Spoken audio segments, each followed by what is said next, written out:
If you want to build a gaming PC, I'm going to suggest 3 different builds for 3 different price points: budget, mid-tier, and high-end. These 3 PCs will consist of the best parts in their respective budgets. Without further ado, let's get started. Now, there are 3 points you need to pay attention to, which I'll show on the screen. Feel free to pause and read them. Let's move on to the part suggestions. I've carefully selected parts that offer the best performance without compromising on quality. And in some parts, I left it up for you to decide. Budget build. The budget I've set for the budget build is between $800 and $900. This may sound high to some, but it's the cheapest I'd recommend you go for a good gaming experience. PCs below this price point don't really offer good gaming performance. CPU. Intel Core i5-14400F. I've said that you needed to stay away from 14th gen Intel processors in my previous video, so it might seem a bit ironic that I've used the 14400F here. But interestingly enough, the 14400F is both cheaper and easier to find on the market than the 13400F. If you find the 13400F for cheaper, you can pick that as well. If you can remember, microcode issues for Intel processors were a legitimate concern for a while. I haven't encountered such an issue for the 14400F, but don't forget to update your BIOS just in case. So what are its weak spots? Firstly, the LGA 1700 is a dead socket. This means future processors won't be compatible with this motherboard. Secondly, this processor can run a bit too hot. The stock fan is definitely insufficient, so I suggested a better cooler for the build. CPU cooler. Thermalright Burst Assassin 120 SE ARGB. This cooler can easily keep the i5-14400F cool. With 6 copper heat pipes and high-quality fans, I couldn't find anything better than this within this price range. There's also another version without lighting that has almost the same fan features at $18. If you can't find the ARGB version, you can buy this instead. But if you can't find that either, there's also a version with 5 heat pipes named Assassin King. However, since the prices are so close, there's no need to go for that model if you can get the Burst Assassin. Motherboard. Gigabyte B760M DS3H DDR4. It's a grave mistake to invest too much on the motherboard on a budget build. So motherboards on entry-tier PCs may end up being rather basic, but this motherboard is very good despite its affordable price. Its 9-phase VRM and passive cooler, though basic, are more than enough to keep a processor like the i5-14400F under control. Compared to its counterparts, this is a minor but also significant advantage. For those who don't know, VRM is the component that supplies the processor with the electricity it needs. Also, thanks to its 4 RAM slots, it enables you to upgrade the RAM in the future. The biggest pro of this motherboard is its SSD ports. It has 2 M.2 slots running at PCIe 4.0 speeds, and one even has a heatsink on top of it. Next up is the heart of the gaming PC, the GPU. Graphics card. ASRock Steel Legend ARGB 580. Picking a graphics card on a tight budget is harder than it looks. My primary goal here is to build a PC you'll be able to use for a long time, so I don't recommend graphics cards with 8GB VRAM, as it's becoming increasingly insufficient due to developers not optimizing their games. My first suggestion, and the one I took for reference, is the Intel ARGB 580. It offers a long lifetime with 12GB VRAM. This is its biggest advantage. Its second advantage is that its performance is somewhere between the RTX 4060 and the RTX 4060 Ti, which are much more expensive. Another advantage is that it's more stable and more manageable in terms of power consumption and temperatures. This is a detail some may miss, but there is a very significant shortcoming that negates all of the positives of this card. Its software. Drivers of Intel GPUs have still not fully matured. They can perform very well one moment and very poorly the next, which significantly affects the card's performance. For this exact reason, I'll suggest an alternative you can go for if you increase your budget. If you're able to add $100 more to your budget, the $360 Sapphire Pulse RX 7600 XT16 GB would be a much better choice. Yes, $100 is a lot, but it's definitely worth it. Firstly, it has way less software issues compared to Intel GPUs. Plus, it also has features like FSR4 and frame generation. Its performance is very close to the RTX 5060 Ti, and the fact that it has 16GB VRAM is absurdly good. Compared to the B580, its power consumption and temperature values are better too. I'm aware that not everyone is able to add $100 to their budget, so I'm leaving the decision up to you here and moving on to the next part. SSD. Western Digital 1TB Black SN7100. Even though I'm trying to keep costs down, I can't go below a terabyte of storage. Game sizes have become incredibly large, and 512 gigabytes is definitely insufficient now. In tests, it can reach read speeds as high as 7,200 megabytes per second, and write speeds as high as 6,900 megabytes per second, pretty close to the advertised speeds. The controller and NAND memory module that provide these speeds are high quality as well, so you're getting a storage that's both long-lasting and high performance for a low price. RAM. Lexar Aries RGB 16GB 3600 MHz CL18. It's pretty easy to pick a DDR4 RAM, so I picked the most sensible option for the price. The fact that it's 3600 MHz CL18 is a bit better compared to other models in this price range. There's not much else to say besides that. Case, SAMA 3509. Frankly speaking, I'm kind of old-fashioned in terms of picking a PC case. What's important to me is its ability to fulfill its purpose and affordability, so I went with the SAMA 3509. The case comes with 4 120mm fans and a fan controller. You can also change the lighting as you wish. Though I don't expect too much from the quality of the fans, as cheap cases use cheap fans. It offers 163mm of CPU air cooler clearance, supports GPUs up to 345mm long, has radiator support for 360mm in the front and 280mm on top, and fits ATX-size motherboards. Plus, it even allows you to install graphics cards vertically, even if it's a bit cramped. Considering the price and the features it provides, not bad at all. PSU, MSI MAG A750BN. I'll be honest, this PSU is overkill for this build. I picked it because of its higher quality compared to its competitors. I advise you to not compromise on a part this crucial just to save $10. Even if it's too much for this PC right now, its 750-watt capacity will greatly benefit you if you decide to upgrade a part in the future. Another advantage of it is that it comes with the new 300-watt 12-volt high-power connector. This might especially come in handy for some GPUs where this connector is used. It's a very reliable model in terms of quality too.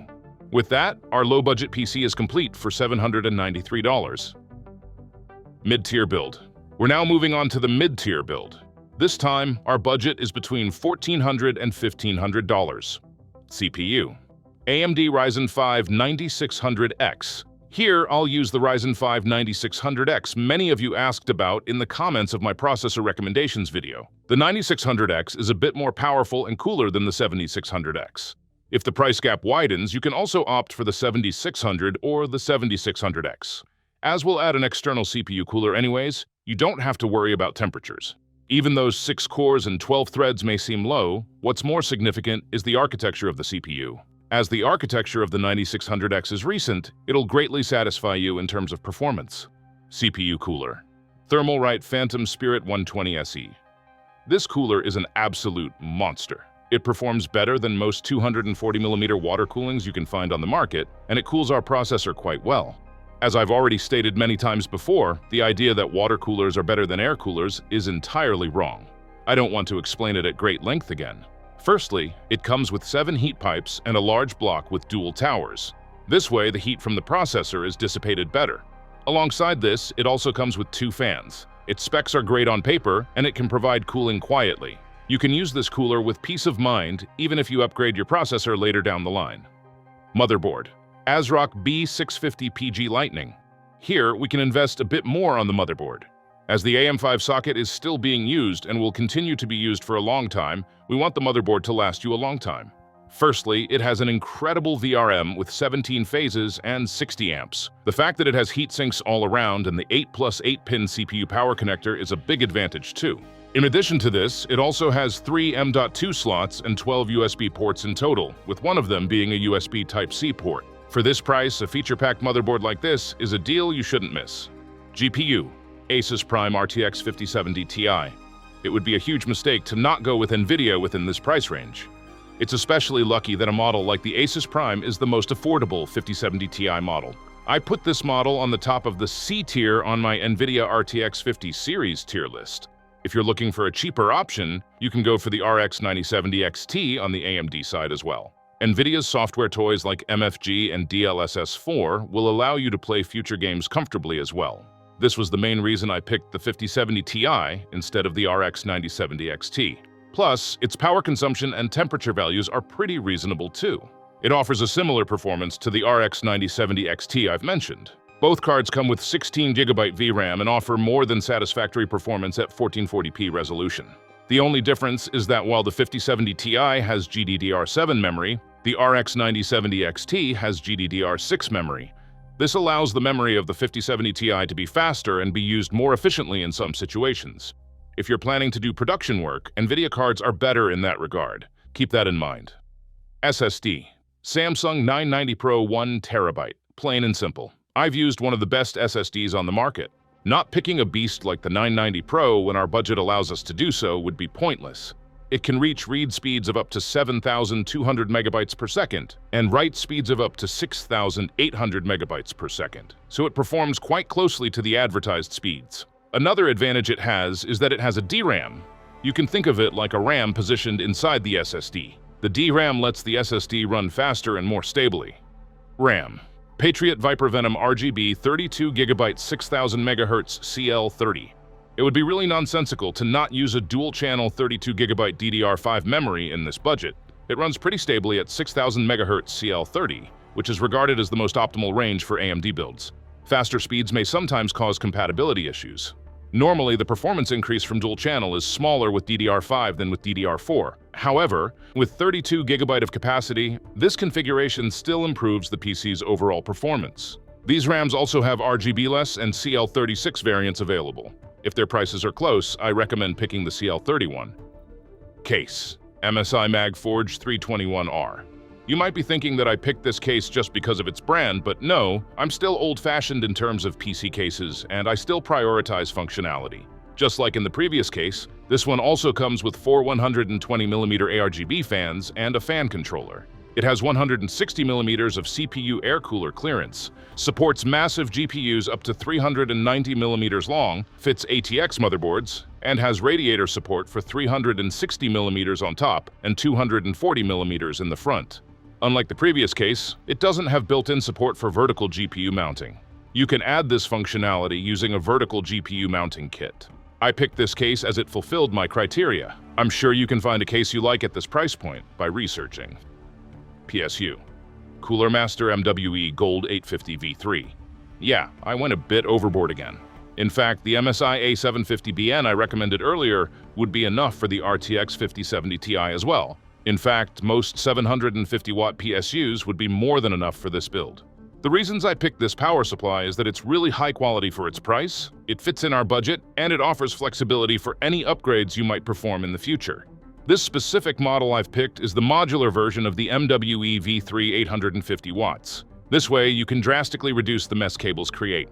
It's a really high-quality model. It's placed in the B+ tier in SPL's PSU tier list, so you can pick it with peace of mind. It also supports the ATX 3.0 standard and the 12-volt high-power cable. And unlike the MSI A750BN, its cable isn't limited to 300 watts. The Asus Prime 5070 Ti we're using also has this new generation power connector, which helps reduce cable clutter.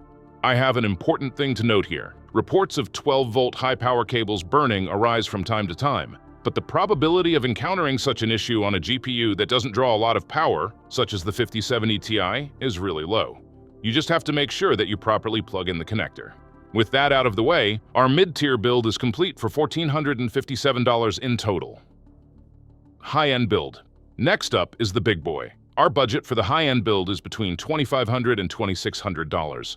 My goal is to prevent you from overspending. Don't forget, more expensive doesn't always mean more performance. So I'll be a bit more direct, maybe even a bit blunt in this section. But before we get on to this build, there's something I want to tell you. As you know, I normally don't talk about this, but the majority of the viewers are not subscribed and don't leave a like on the video. This negatively affects the views. If you want to support me, don't forget to subscribe, leave a like, and a comment. This way, I can shoot more videos for you. Now let's continue where we left off. CPU, AMD Ryzen 7 9800X3D. If you're interested in rendering and production work, the 9900X, the 7950X, or even the 9950X if you're lucky, might be more sensible for you. But our main goal here is gaming, so there's no reason to not pick the 9800X3D. For me to fully explain this processor, I'd need to go deep into the technical details, but I'll cut it short for this video. If you want a more in-depth explanation, you can check out this video. Generally, the gaming performance of the 9800X3D is a bit better than the 9900X3D and the 9950X3D, but if you're interested in production as much as you are interested in gaming, you can still go for the 9900X3D and the 9950X3D. One of the biggest features that makes the 9800X3D stand out is its massive 96 MB L3 cache. Cache are super fast memory modules within the CPU, and they play a huge role in gaming performance. The 9800X3D is virtually unrivaled in esports games that rely more on the processor thanks to its cache amount. Now let's get into the part I'll be blunt in. X3D series processors really are amazing in terms of gaming performance, but they display this difference especially in low resolutions or in games that rely more on processing power. For example, if you try to use an RTX 5080 at 1080p resolution, you're highly likely to be CPU bottlenecked. But if you have a 7800X3D or 9800X3D, it can keep up with the RTX 5080 and increase your FPS dramatically. This is where the true power of the X3D processors really comes to light. But when it comes to 4K resolution, even if you use the RTX 5080 with the 9800X3D, you might see similar FPS values with cheaper processors such as the 9600X. This is because when gaming in 4K, the load is entirely on the graphics card and the impact of the processor gets to a minimum. Long story short, if you're going to be gaming in 4K, you don't need the 9800X3D. I recommended this processor as your budget allows it and as you'll be able to get high performance with future graphics cards as well. But if you want to save some money, keep in mind that you have other processor options too. CPU cooler. Arctic Liquid Freezer 3 Pro ARGB 360. As our budget is large enough, I've used one of the best AIO water coolers available on the market. Liquid Freezer series is already a series that always shines with its high quality and performance. But there is something I want to stress. Remember the Phantom Spirit I've used in the mid-tier build? That air cooler performs better than most 240mm AIOs. And as I've mentioned previously, the 9800X3D already runs really cool in games. Yeah, you can guess what I'm about to say. You can easily use the Phantom Spirit or a similar high-quality air cooler with the 9800X3D. I'd actually recommend you use air cooling, but I know how vicious social media can be. I need to say the stuff that people want to hear, not the truth. I might get attacked on the comments otherwise, so I'm leaving it here. Meanwhile, this cooler is more than enough for the 9800X3D. In fact, I can say that even 240mm AIOs will be sufficient for this processor. If you want to upgrade to a hotter CPU in the future, or if aesthetics within the case are important to you, you can definitely go with this cooler. Motherboard. ASRock X870 Pro RS. As our goal is to build a gaming PC, it doesn't make a whole lot of sense to go above $200 for the motherboard. I went with this motherboard as it's packed with features for its price. This motherboard comes with a 17-phase VRM, big heat sinks, and the 8+8-pin CPU power connector as well. However, the X870 Pro RS comes with a more powerful 80-amp VRM, which is more than enough for our processor. But the actual reason I picked this motherboard is that its USB and PCI Express versions are better. While the GPU slot on the B650 is PCIe Gen 4, the X870 Pro RS supports PCIe Gen 5. This allows for faster data transfer speeds and provides a potential for higher performance. GPU. MSI Gaming X Trio RTX 5080. To be honest, I wouldn't have used the RTX 5080 if our budget wasn't this big. I don't think the price difference between it and the RTX 5070 Ti is always worth it. Leaving that aside, in terms of performance, it almost performs similarly to the 4090. As long as the VRAM is sufficient, it'll be really enjoyable to play games in 4K resolution, and in QHD resolution you'll fly through the games. NVIDIA's software advantages such as DLSS and MFG, increasing its lifespan and significantly boosting its performance are big advantages as well. MSI Gaming X Trio is a model that has proven itself. Even though I couldn't find a review I like, I'm sure it's not a bad card. Sadly, there aren't many reviews on 5080s. SSD. Samsung 990 Pro 2TB. As you can understand from the fact that I've used the same SSD I've used on the mid-tier build on the high-end build as well, it doesn't have any issues in terms of quality and performance. You might be asking, why not a Gen 5 SSD? Firstly, Gen 5 SSDs can experience performance losses as they get very hot. Secondly, Gen 5 SSDs that are noticeably faster than Gen 4 SSDs are very expensive. A 1TB Gen 5 SSD and a high-quality 2TB Gen 4 SSD are almost at the same price. This price gap can get even wider depending on the model you pick. Plus, outside of production work, it's almost impossible to notice the speed difference of SSDs in day-to-day usage. Because of these, I didn't see a point in spending more money than necessary. RAM. Patriot Viper Venom RGB 32GB 6000 MHz CL30. Yeah, I've used the same RAMs as the mid-tier build. As our goal is to play games, it's not necessary to go up to 64GB. These RAMs are pretty much enough as well. If you still want to go up to 64GB, let me give you an important tip. Avoid using 4 RAM sticks, as populating all 4 DDR5 slots can lead to stability issues.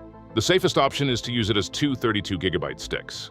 If you're looking for flashier RAMs, I suggest you to not stray too far from 6000 MHz CL30. Case. Lian Li Vector V100. Previously, I've generally picked cheap and functional cases. I've applied the same logic here, but as our budget is bigger, I picked a flashier case this time around. The biggest reason I picked this case is because it comes with 4 ARGB fans out of the box. These fans are high quality as well, but be careful, some versions may come without fans. As for dimensions, it offers 178mm of CPU air cooler clearance and supports GPUs up to 420mm long. On the top, there's support for a 360mm radiator, which is perfectly compatible with the AIO cooler we used. PSU. Thermalright Tough Power GF3TT Premium 1350 watt. Yes, I went overboard with the PSU again, and I stand by my decision. The PSU I've used on the mid-tier build would be more than enough as well, but as the PSU is a lifelong component, and as we don't have any issues budget-wise, I went with a monster like this. There's not much to say about its quality. It's one of the highest quality PSUs on the market. It's in the A tier of the SPL PSU tier list, so you can pick it with peace of mind. There's a small detail you need to pay attention to here. There are different versions of GF3 series available on the market. To make sure you got the right model, you should check the item model number area. The model I've personally picked is the 1350 watt version with the code TPD1350AH3FSG. Other versions may have a difference in quality, so do not forget to check this code. Our high-end build is complete for $2,541 in total. With that, we've reached the end of my build and part recommendations. I hope I was able to help you avoid wasting your money. So did you like the parts in these 3 computers? Are there any parts you wanted to see instead of the ones I've chose? Don't hesitate to share your thoughts down below in the comments. If you liked the video, don't forget to hit the like button. If not, feel free to dislike. Stay mysterious until the next video.